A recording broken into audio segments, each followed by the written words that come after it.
I am a product of Newark Public Schools. I grew up first, right over here, not far, like a mile as the crow flies. Uh, I lived at number 5 Ridgewood Avenue as a child, Ridgewood and Avon. And then when my father passed, my mother moved back with my grandparents, her parents, on 12th Street, and I lived there for almost 22 years. I went to South 17th Street School in Newark, and graduated from South 17th Street, and I went to Arts High School, which is what, about a half a mile from here, right? I didn't want to go to Arts High School. I wanted to go to, I'm not going to say the other high school. I wanted to go to another high school where all my friends went, right? And back then, when I got accepted at Arts High in 1967, there was no science high, no technology high, all of these other specialized, none of that existed. There were 8 high schools, 8. And none of them had anything to do with specialization. And I didn't want to go to Arts High, I wanted to go to other high school where my friends went. But my teacher, Miss Ryerson, she knew I could read music. And she said, Larry, you should take the test. And I didn't take the test in the fall. And then I got thrown out of school in the spring, the 8th grade. And then my mother had to come back and beg the principal to let me graduate, literally beg, like literally throw herself on the desk of the principal, whose name was Mr. King, beg him to let me graduate. He said, Miss Hamm, your son is a common hoodlum. That's what he told my mother. So when they let me back in, Miss Ryerson, my teacher, she said, take the test. And I was a little more, since I had gotten thrown out of school, I was a little more amenable. I wanted to turn over a new leaf. And I took all the tests. You know, you got to take all these tests. And I passed all the tests. And I got into Arts High. So the first week at Arts High School was something called freshman orientation. Have you all ever had a freshman orientation? Oh, you know, okay. Freshman orientation. So Arts High is a small high school, still is, but it was even smaller in 1967. And there had just been a rebellion in Newark that summer. That's something you all should also study, the Newark Rebellion. 1967. I didn't even think we were going to have school. That's how cataclysmic the rebellion was. I didn't think there was going to be any school. Man, the city had exploded. They had, yes. Why don't you call it a riot? We don't call it a riot because it was a collective response to oppression. A riot would have been like something after a soccer game, you know, a baseball game. It was triggered by an incident of police brutality. By the way, between 1960 and 1972, there were more than 1,000 rebellions in the United States. That's a part of history they don't tell you. There were so many rebellions, we thought there was going to be a revolution in America. In fact, we had a term at that time called right around the cornerism. Right around the cornerism was like, you thought the revolution was right around the corner. And this is something else, you know, that warrants discussion, but I'm not going to try and discuss it here, is that why research is so important, because you can look at a phenomenon and at first look, you know, you draw certain conclusions, but you have to go deeper into that thing to understand its nature. And although it was a rebellion in 1967 against police brutality, it was not a revolution, because a revolution would have ultimately meant the overthrow of the government and establishment of a new social order. But it was certainly on the road, but it got subverted. That's a whole nother discussion. So I didn't even think there was going to be school. So I came back. We have freshman orientation. So instead of just the freshman class, because that would have filled up like 1/8 of the auditorium, they bring the whole school in. They bring the whole school. They bring the teachers, the administrators. Everybody talks, right?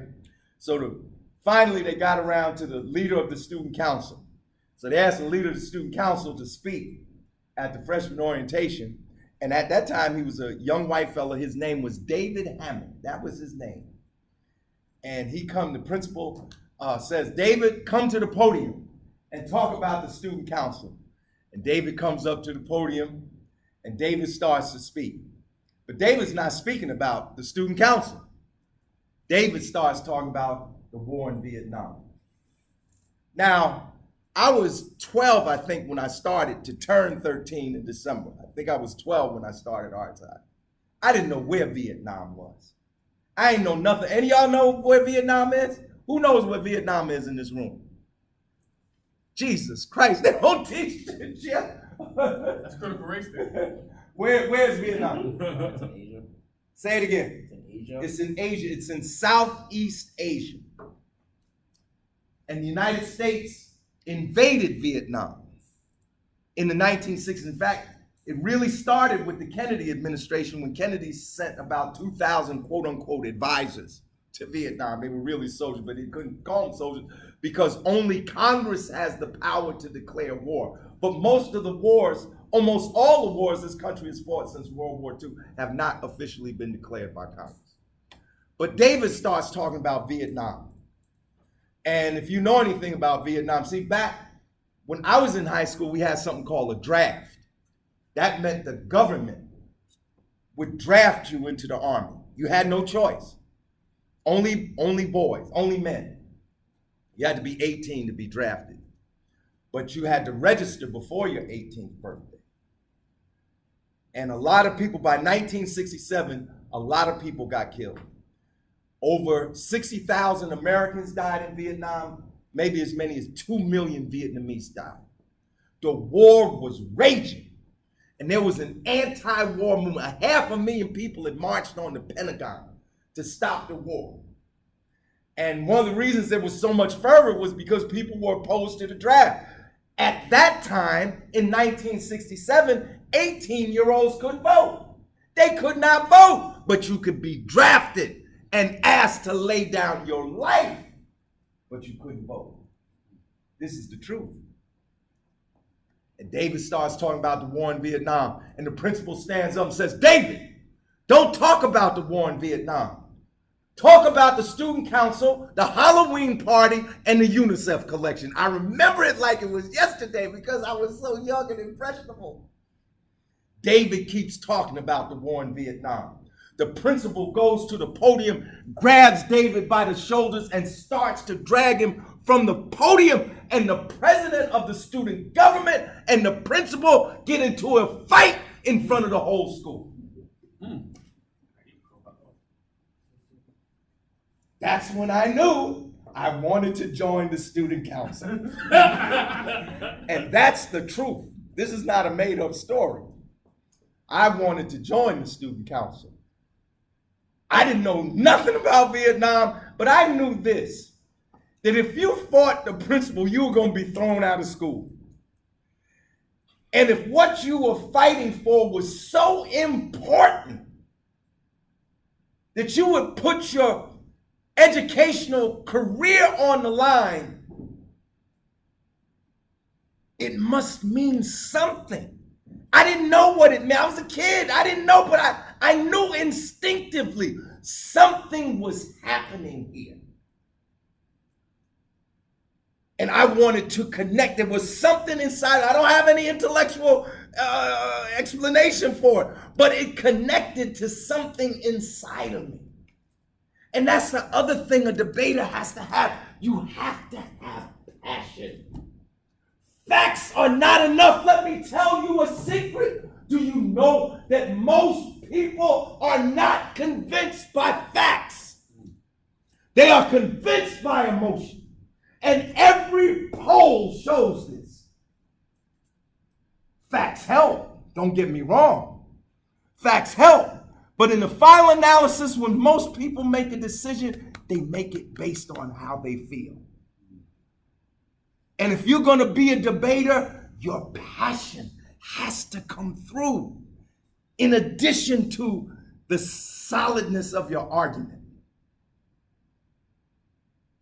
So eventually I became the president of the student government. And in 1971, there was a teacher's strike in Newark. It was the largest, longest teacher strike in the history of the country.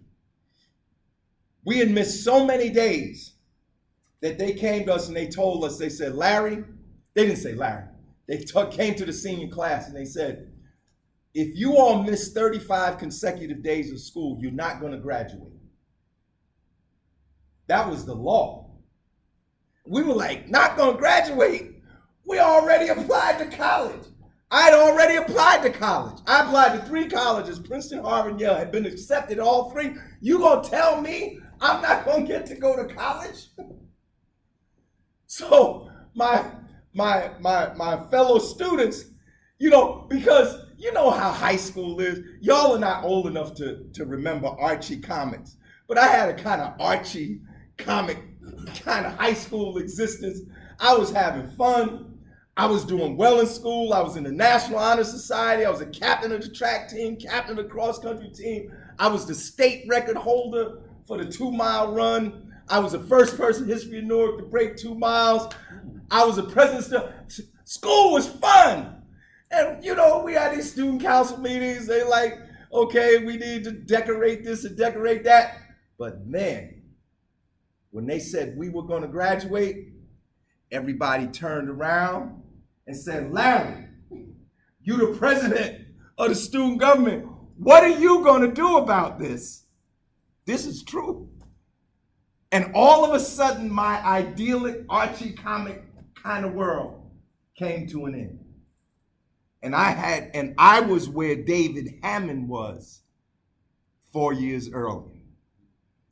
I had to do something about a real issue that affected people in a real way. So we walked out. We organized, we called a meeting of student council. We organized a walkout. We said we're going to walk out the 3rd period. The walkout was going to be March 23rd, 1971. The 3rd period was 10:43. So the day before the walkout, I'm in the hallway and my principal confronts me. Her name was Teresa David. Miss David comes up to me because if y'all ever try to do something and you think you're doing it in secret, think twice. There's always somebody that's going to tell. There's always a snitch. Miss David came up to me. She said, Larry, if you take these students out of school, you're not going to graduate and you're not going to go to college. That shit sent chills, excuse me, I'm sorry. That sent chills down my spine. And she was black. This wasn't a white person saying, this was a black person saying this to me. That's why she was in that position. And I was like, oh my God, but it was too late. Couldn't call it back. The plan was already in motion. It's like Nat Turner's Rebellion. Yesterday was the anniversary of Nat Turner's Rebellion, Nat Turner's Slave Uprising, August 21st, 1830. It was too late. So I walk out of school the next day. I walk out about 10:30.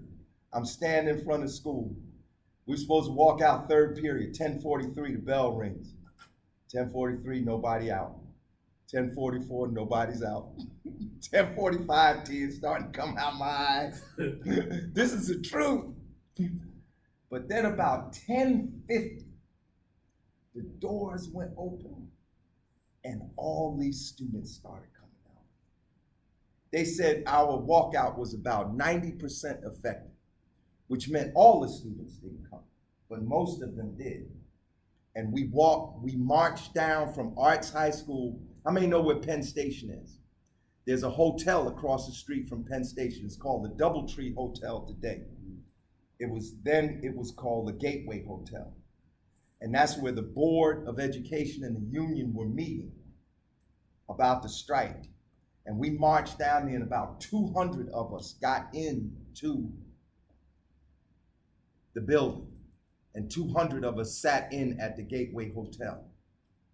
And it was very intense because I didn't know what was going to happen. I wasn't like, I couldn't see into the future. I had never done this before. But we had seen these walkouts on TV, these protests on TV, civil rights protests, anti-war protests. And one of the things I remember about this walkout was how steadfast the women were, the girls were, because we were all under, none of us were, well, maybe a couple were 18. Most of us were 17. the women were like really steadfast, you know, like keep fighting, like, because there was some people, okay, we're in here, we did this, let's leave now. We were like, no, we're not gonna leave till we get our demands met. So finally the mayor came, the first black mayor in Newark. His name was Ken Gibson. He was the first black mayor in Newark. He had been elected in 1970. And he said that he would try to deal with our demands and so on and so forth. He just didn't want any violence. He didn't want anybody to get arrested. So he said if we left peacefully, he would make sure that our demands were dealt with. So we left.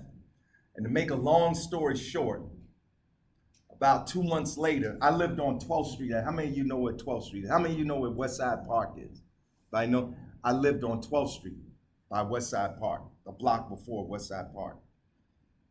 So this man knocks on our door. We lived in a 3-family house on 527 South 12th Street. It's a white man. Now, you've never seen this. 1967. You would see white people on 12th Street, right? Knocks on the door and says his name is Pete Curtin. He's an aide to the mayor. And he said, the mayor wants to know if you would be willing to be a member of the Board of Education. Not a student member, but one of the 9 voting members of the Newark Board of Education. And I was like, Board of Education? I'm like, we had to sit in, I was ready to go to college. I really did, like, I said, I don't know, ask my mother. My mother said, he's grown, ask him. And so I accepted, and on July 1st, 1971, back then the school board was appointed, not elected. It was appointed. I was appointed as a member of the Newark Board of Education. I think to this day, I still hold the record for being the youngest appointed school board member in the entire United States. I wasn't even old enough to vote. Now, why do I tell you this story? Why? Why do you think I'm telling you this story? Tell me. Huh? You don't know? Why do you think I'm telling you this story? What do you, no, not you, your teacher. Why do you think I'm telling you this story? Say what? Show us the history. What else? Huh? Of being an activist. What else? Good. What else? Say it again. How change got me somewhere. What do you think? Say it again. You were young, but you did something cool or important. I was young, but did something important. What do you think? I think that it exemplifies the emotion and passion you have to be an activist. Yes. What else?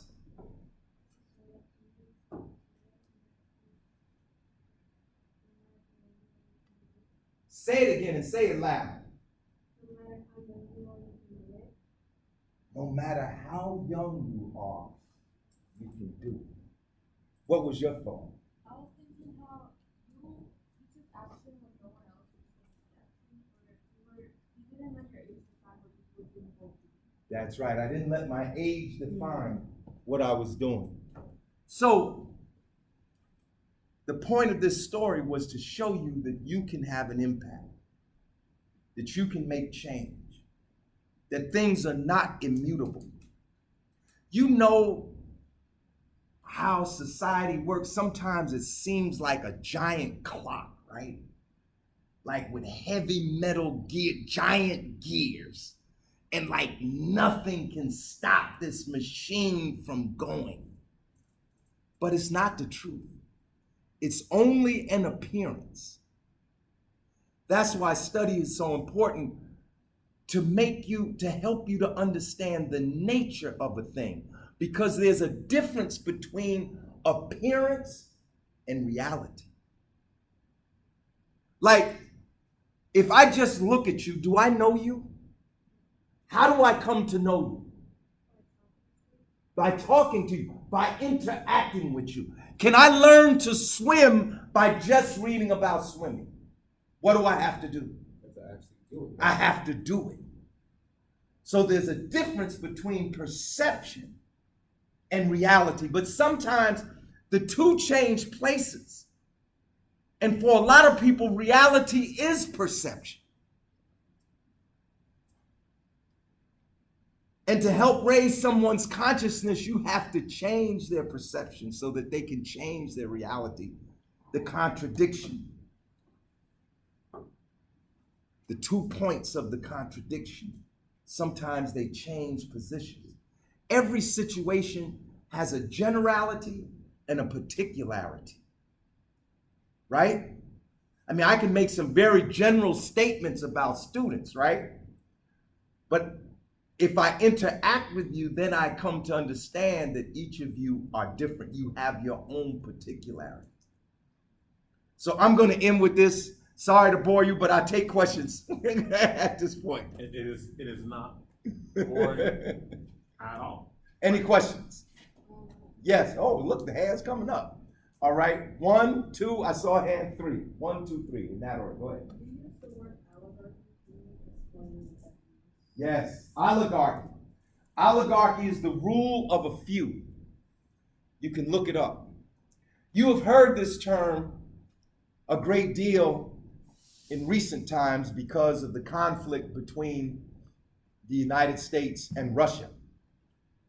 The United States often says that Russia is an oligarchy. But what is an oligarch? An oligarch is a very wealthy person that has a lot of political power.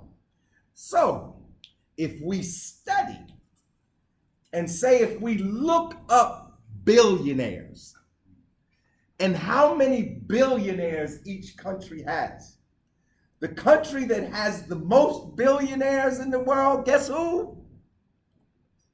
The United States, by leaps and bounds. Not even a little bit. If you Google right now billionaires, how many billionaires in every country? You'll see that I think I last saw that it was over 700 billionaires in the United States.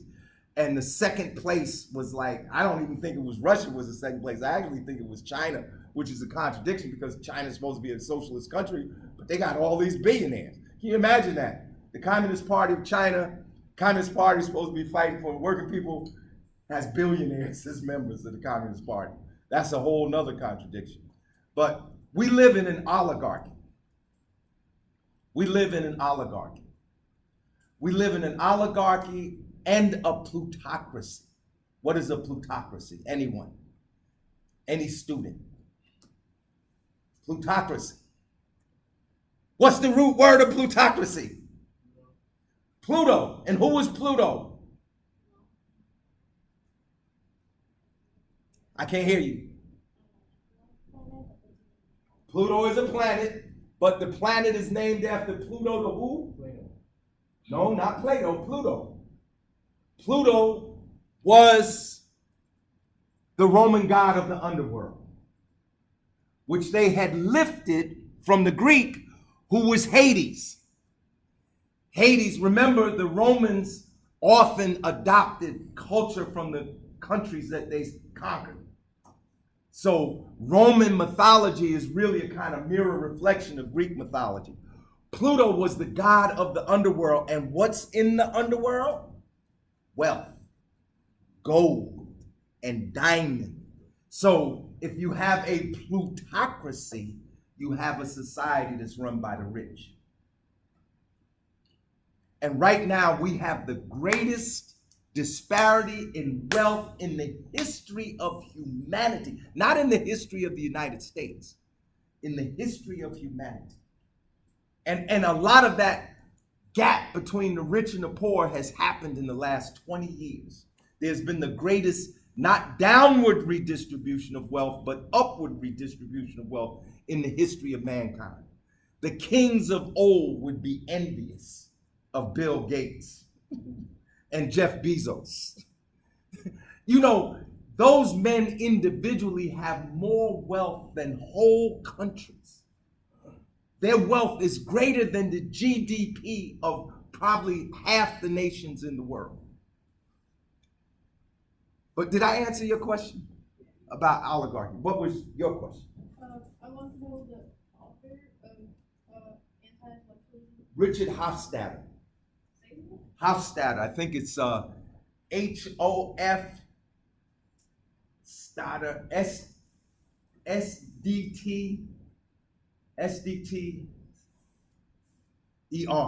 Hofstadter. I might have it wrong, the name wrong, but if you just Last name Google, of the Big Bang Theory character. say it again. I think it's like Stater.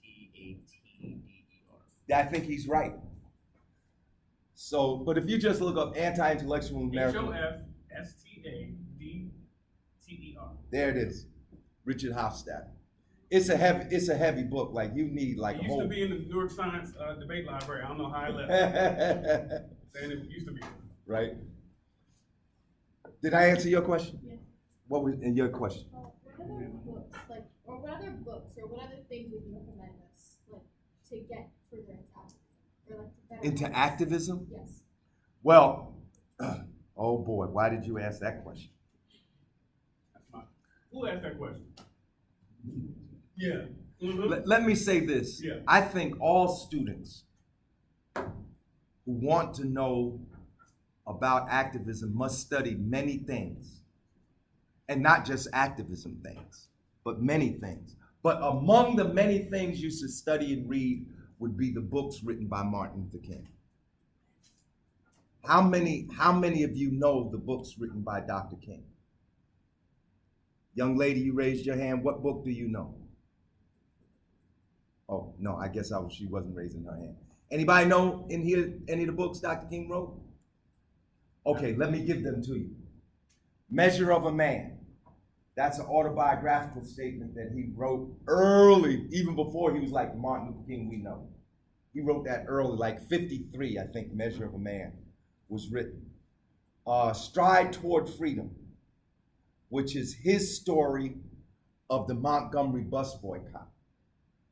Now, why do I say his story? Because there are other stories of the Montgomery bus boycott. And this is the other thing you should know as intellectuals. Learn to use multiple sources. Because if you only use one source, you got to understand you're going to get one perspective. And Dr. King had one perspective, but there were other people that had other perspectives. You know, and there are like 4, 5, 6 other books on the Montgomery bus boycott. Like one of the things that I'm sorry, sir. What's the Montgomery bus boycott? the Montgomery bus boycott was one of the first major post-World War II civil rights demonstrations against segregation. The buses in Montgomery, Alabama. Now, this is in my lifetime. This is not like ancient Greek history. Like, they used to send me down south like every summer because they knew if they left me up here, I'd get arrested doing something. So they send me down south to our cousin's farm. My family's from Gainesville, Georgia. We would get on the train at Penn Station in Newark. And the train was called the Silver Meteor, and it's a train that still runs. It runs from like Maine to Florida, something like that. Silver Meteor. It's an Amtrak train now, but there was no Amtrak in 1960. We get on that train in Newark. We could sit wherever we wanted. When we got to Washington, D.C., the conductor would come to us. You know, like the last time we went was my mother, her sister Gladys, and my Aunt Joan and myself. We all were on the train. When we got to Washington, D.C., the conductor would come to us and say, y'all got to move to the rear of the train. This is true. Why did that happen in Washington, D.C.? Anybody know?